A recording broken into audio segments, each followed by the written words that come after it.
A huge warm welcome to the Art Vlog Art Lovers with me, George Dopamine. The big show this week is the newly opened retrospective that I wanted to bring you by the American artist Carolee Schneemann here at the Barbican Centre in the city of London. Schneemann was a radical artist who came to prominence in the 1960s and continued producing work in a really diverse range of mediums. I have to say that she has not been shown very much in the UK at all, and this is in fact the first major retrospective of any type of her work in the UK. And so I haven't seen much of her work at all in person. I've read about it in books, I've seen clips of it on YouTube, I've seen interviews of her, but I'm super excited to explore what this retrospective has to offer. Is it going to be able to capture that multitude of forms? And how will the Barbican Gallery, which is kind of a quite unique gallery with lots of small little spaces around this bigger space, how will that cope with with showing her work? This show is on until the 8th of January. It's £18 to get in, although the Barbican Centre does provide a large range of discounts, so check their website, which I'm going to put in the description of this. I'm really excited for this show because Schneemann, in my opinion, is an underexposed artist. She died in 2019 and she did have a big retrospective at MoMA in New York, but this is the first time we're going to see her in the UK. So who was Carolee Schneemann? Well, she was born in 1939 in Pennsylvania and was very interested in freeing her body from a very early age. She studied art at the Liberal Arts College, Bard College in New York City, which she joined in 1954. And she was influenced by the abstract expressionists at first, but she very quickly became aware of how male-dominated this art world was. This idea of the heroic male artist like Jackson Pollock throwing paint around as this sort of tortured hero, if you like. And she began to consciously fight against that. She uses her body in many of her early works. And she became one of the feminist icons, if you like, this first wave of great feminist artists who is hugely influential to many feminist artists today. She began to gradually move away from painting in the 1960s, having been influenced by artists like Paul Cézanne and Rauschenberg to be more interested in video art, installations, the happenings that happened in the 1960s. And I see it very much as a product of the 1960s in so many ways. When she's been controversial and many of her works are explicit, and I must warn you, this exhibition will no doubt contain explicit works. Her themes were about the female body, about reclaiming the female body and putting it at the centre of art. She was also about distinguishing between issues of gender and eroticism. And from the works that I've seen online and in books, cats and animals play a very big part in her work as well.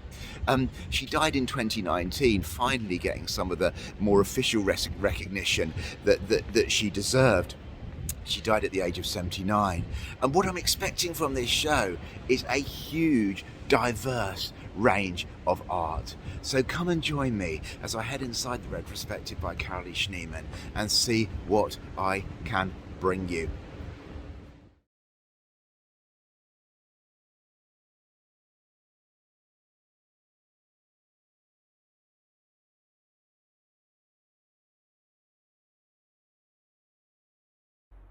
We're first introduced to Schneemann the painter, something she always claimed that she remained.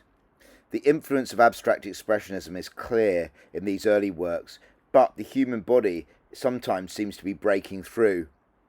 This painting, Pinwall from 1957, saw her place the canvas on a potter's wheel throwing paint at it. Remind you of anyone more recent? This one, Three Figures After Pontomo from 1957, sees abstract art meet figurative. We then see how Schneemann was influenced a lot, I think, by Robert Rauschenberg in this second room, Breaking the Frame. We see the influence of his combines in some of these more 3D works, which I wasn't totally taken with, and at this point I was waiting really for the show still to start.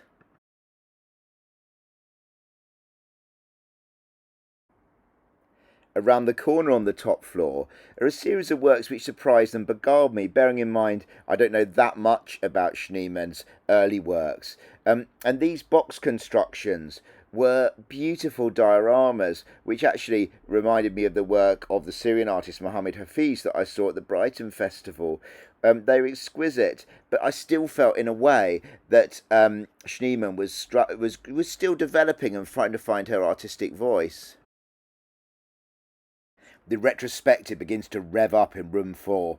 You see Schneemann develop a new form of artistic expression, using her body as a central piece to the work. In works such as this one, 36 Transformative Actions for Camera, she smears her body in grease, paint, chalk, and transforms it, breaking down the barriers between painting, performance, and installation art.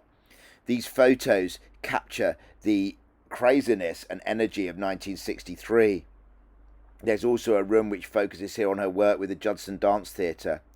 And even though there aren't any video works of this, a combination of colour photos and props and costumes from this work give a sense of the energy and chaos around pieces such as Newspaper Event, which are totally worthwhile.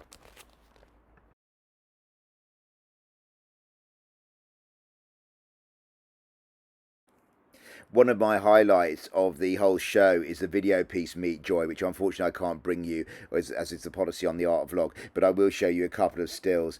This work combines a host of young people in a highly choreographed display of theatre, but where they're smearing themselves with raw meat. It sounds disgusting, but I can't think of an artwork which has brought me more joy. I was just smiling throughout the whole thing, and I think you will as well. It's interesting because Schneemann saw this in terms of painting, according to the exhibition, and she used this as a way of breaking out from the repressive confines of both mid-century America and also the art world itself. Schneemann was, by the way, a really obsessive documenter of her own work, and we get to see in a little corridor up on this top floor extracts from her library. Fuses is probably one of her most controversial works. Over a series of weeks, she filmed herself making love to her then partner. And this is an incredible work. I mean, it's the absolute opposite, in my opinion, of pornography. It's from a feminine viewpoint. The camera angles mean it's absolutely not objectifying. You're sort of down at the level of the lovers. And it, as I say, it has this incredible female perspective, interspersed with lots of different abstract effects, shots of her cat. So you can never really get a rhythm.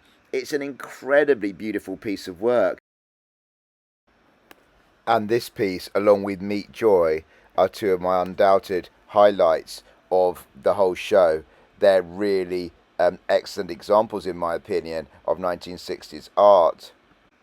Another highlight is a recreation of her famous installation piece Tracking, where Schneemann lay suspended in a hoist above a canvas and used the swinging of the hoist to see where her art took her. She was naked during this process, and there's a huge amount of controversy over her use of her own naked female body, with some feminists and others claiming that she was merely sort of fulfilling stereotypes of objectification. But for Schneemann, this was very different. This was about reclaiming the female body and seeing it in a very different, non-masculine way. And it'd be really interesting to see what you think about this as you go through the show and see how Schneemann uses her body throughout the show in different pieces of artwork.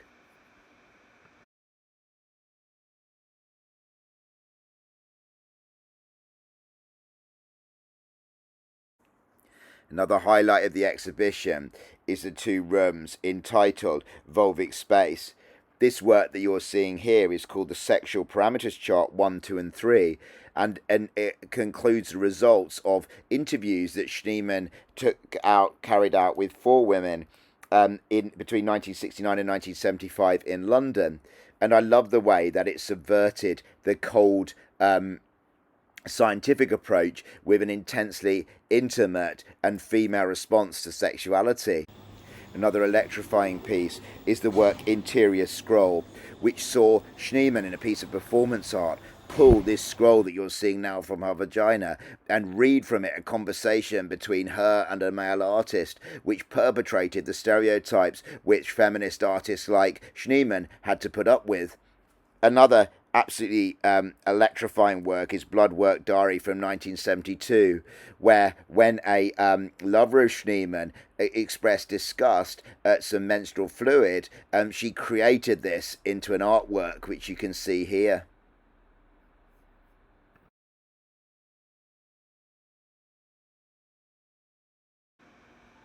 For me, this room is so important because it shows Schneemann creating a new feminine artistic language, which was to provide the basis for artists up until the present day. The retrospective makes out in the room's personal politics that Schneemann was an artist throughout her career, always engaged in the goings on of the world beyond America. In producing this work, Viet Flakes, she was one of the first American artists to produce anti-Vietnam War work, whereas in the work that's just about to come up, More Wrong Things, produced in the year 2000, she was commenting on the troubles in the Balkans, Vietnam and the Middle East. She also engaged in the Lebanon war with a series of works, including this one, War Mop, in response to Israel's invasion of Lebanon in 1982. I have to say, these works, especially More Wrong Things, the Lebanon series, and the work on 9/11, Terminal Velocity, in my opinion, lack the power of some of her earlier works. Having said that, you might disagree, so let me know. There is a really interesting installation work which ruminates on death, called Mortal Coil, which is an installation work you can see here, pretty obvious with the metaphor, but surrounded by details of deaths from the New York Times. And she produced this at a time when she personally lost a lot of her own friends.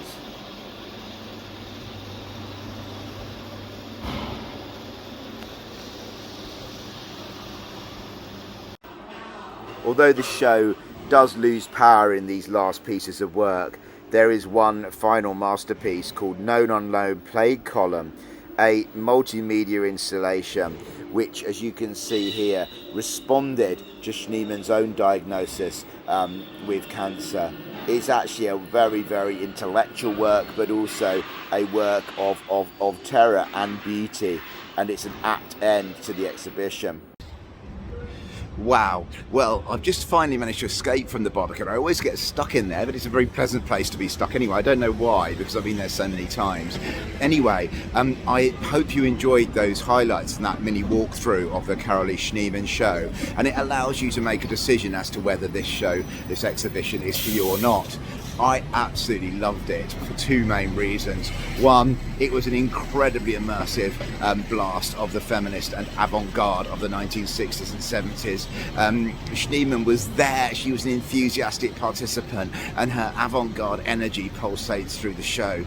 Secondly, it was a very good retrospective of her work. I mean, it was incredibly comprehensive. I would go as far as to say that this exhibition is epic. I've been in there for 2 hours, and I would need to come back because some of the smaller works and the documentation involved in the show is it takes a lot of time to kind of immerse and read. And obviously, you're sort of pulled between the big works and this very important context. So I will definitely be back. It starts quite quietly with some rather derivative works as Schneemann's finding her voice, and then bang, it becomes an incredibly enthralling and important show with works like iBody, 36 transformations for camera. The dance photos, what it does really well, I found, the events, the happenings that weren't videoed, you still get a sense of them through wonderful photo montages. For example, newspaper event which she did with the Judson Dance Theatre, and then I really enjoyed the video work, Meet Joy Fuses. I can't really show you much of those, you need to come yourself, but they're avant-garde, but not in a pretentious way. They're incredibly energetic, they're fun, they're making really political points about the body as well. I mean, there were lots of highlights, but the highlight room for me was the sort of uber feminist room, if you like, which included the actual scroll from Internal Scroll, along with images, photos of Schneemann performing this, and explanations as well. And then also Blood Diary, an incredibly powerful work. But even after that, there were works such as Mortal Coil, which really moved me.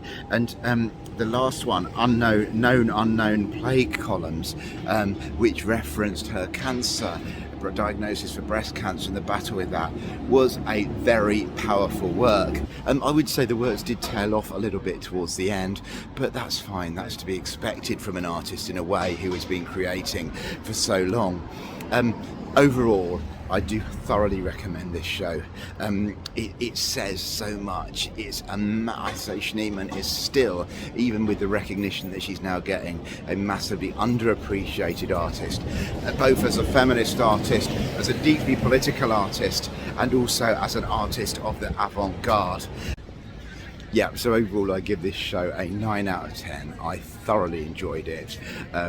If you're up for a bit of avant-garde art, or a lot of avant-garde art, prepared to be challenged, prepared to see some explicit work, and some work that will certainly make you feel uncomfortable, but also to think and enjoy, and some incredibly beautiful work as well, then do come along, because it's on until the 8th of January, and I would be happy to confirm that £18, which is the full price, which I thought before going in was a bit steep, is definitely worth it. It's one of those shows that can take a morning or afternoon without you feeling bored, without you feeling as if you are sort of looking at your watch to try and get out. I was just totally absorbed by it. Do remember to subscribe to the art blog. We upload a big exhibition now every Thursday, as well as lots of bits and pieces in between when I can as well. And do get out there and keep on exploring the wonderful UK art scene.